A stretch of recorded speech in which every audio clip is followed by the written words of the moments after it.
Babi Television Uganda webale kubanga otambuliramu naffe yonna gy'osinzira okubanga ogoberera omukutu guno. Tweyama okubanga tukutuusaako byonna ebigenda mu maaso mu ggwanga lyattu erya Uganda, of course naddala mu kibiina kyaffe ekya National Unity Platform. Naye olunaku olwaleero eddakiika eno yennyini of course nzikiriza nkutegeeze ebyo ebigenda mu maaso wali ku Palamenti y'eggwanga.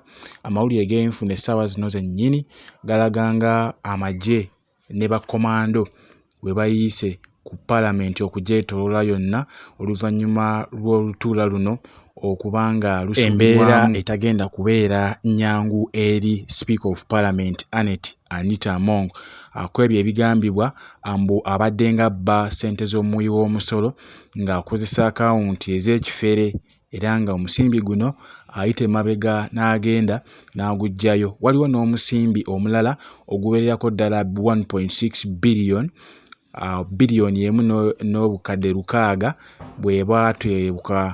bwe bateekebwa ku rediyo ye emu eri mu bitundu byeyo ekitundu kyakikirira, era nga ensimbi zino baziwa rediyo yeeyo esobole okubanga ekulaakulanya emirimu gya gavumenti na kussa n'okuyisibwako amayengo g'ebyo ebiteesebwako mu Palamenti. Oluvannyuma lwa Honorable Joel Ssennyonyi okubaako byazuula ku nsimbi z'omuwi w'omusolo ezibadde zibbibwa, era olunaku olwaleero ne basalawo batuule babeere nga boogera ku nsonga ezo kubanga zikutte akati wansi ne waggulu ku mitimbagano, era nga ne TV ez'enjawulo ebisinga babireetako nga discussion topics, era nga bisatulatinze nnyo nga n'olw'ensonga eyo Clerk of Parliament amanyikiddwa nga Adolf Mwesige olunaku olw'ejjo yategeezezza ababaka ba Palamenti bonna nti balina okukiika olunaku olwaleero basobole okubanga boogera ku ebyo ebigenda mu maaso ku mitimbagano. Ekigambibwa mbu Speaker abadde nga anyagulula omusimbi muyitirivu nnyo okuva ku akawunti ya Parliament, era nga kigambibwa mbu abadde akozesa banne abatuula mu ofiisi ez'enjawulo ne basobola okubanga basayininga essente z'omuwi w'omusolo empitirivu okubanga bazikozesaamu ebyabwe.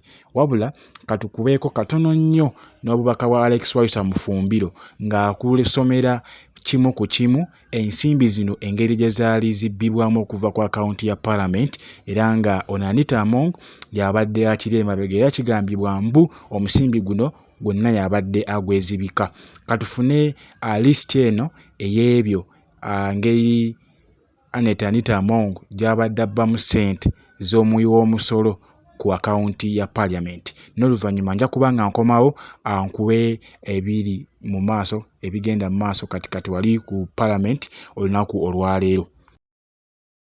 Consideration PC Paper 14 2022 on Service Award Review of Selected Benefits of the Leader of Opposition and Backbench Commissioners. 2022 Parliament Commission considered and approved the Service Award and Review of Selected Benefits for the Leader of Opposition and Backbench Commissioners. A one-time service award of 500 million for the Leader of Opposition. A one-time payoff service award of 500 million shillings for the Leader of Opposition. One-time payoff service award 400 million for the backbench parliamentary commissioners. The service award shall be one-off payment and shall not change regardless of length or tenure of office. The Leader of Opposition in Parliament shall be provided with one bodyguard when he leaves office. The above mentioned benefits and service award shall be held by the current sitting Leader of Opposition, Honorable Matthias Impuga, and backbench commissioners on a person-to-holder basis. All the benefits considered and approved under this minute take immediate effect. Okategedde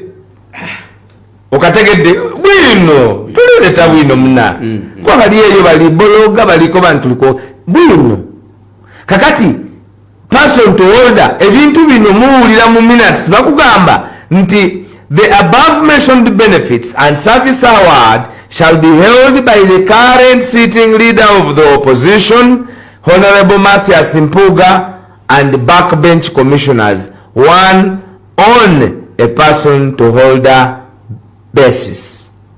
Kakati abali mu lukiiko Anita Among MP, Speaker, Chairperson, Mathias Mpuuga, Leader of the Opposition, Parliament, Solomon Silwanyi, Parliamentary Commissioner, Prosi Akampurira Mbabazi, Parliamentary Commissioner, NRM, Anita Annette Among, NRM, Speaker, Mathias Mpuuga, Leader of Opposition, Opposition, NUP. Solomon Silwanyi, Parliamentary Commissioner, NRM, Prosi Akampurira Mbabazi, Parliamentary Commissioner, NRM, Esther Afoyo Achan, MP, Parliamentary Commissioner, NRM.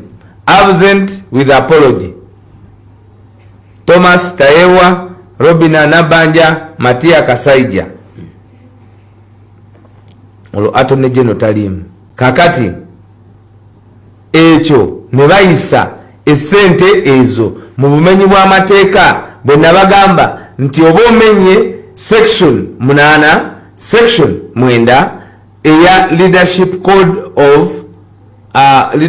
Code of Conduct Act 2022 n'ekikwewunyisa nti kakati kale ng'ogyewo ekisente nti Mwami Mpuuga asaba omusirikale olubeerera paka kufa. Nnyo kawanvu nnyo olw'ensonga nti kajjudde bwino muyitirivu nnyo.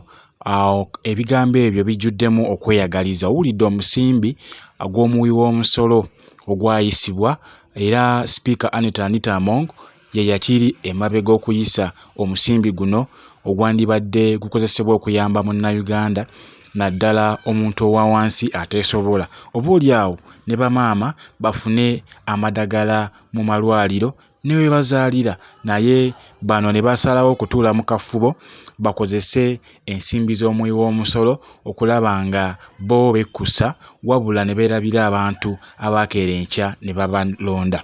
Ngenda kubanga nkwongera eddoboozi lya Alex Wayusa Mufumbiro ng'akuwa bwino empapula zino oba minutes byebyo ebiba byogeddwako mu meeting eyo ebeetuuliddwa.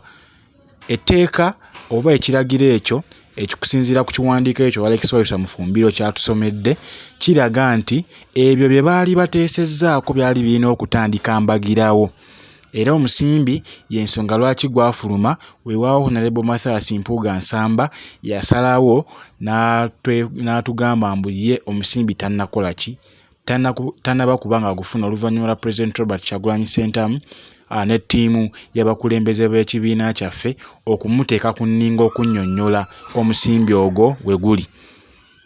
Aba NRM tebatukwatako era bo baali omusimbi gwabwe, naye ono waffe ye Mathias Mpuuga tuba tulina okumunyiga olw'ensonga kye yakola kikontana n'amateeka ekibiina kya National Unity Platform kwe kitambulira na kussa n'ennono zaakyo. Oli ku Babi Television Uganda.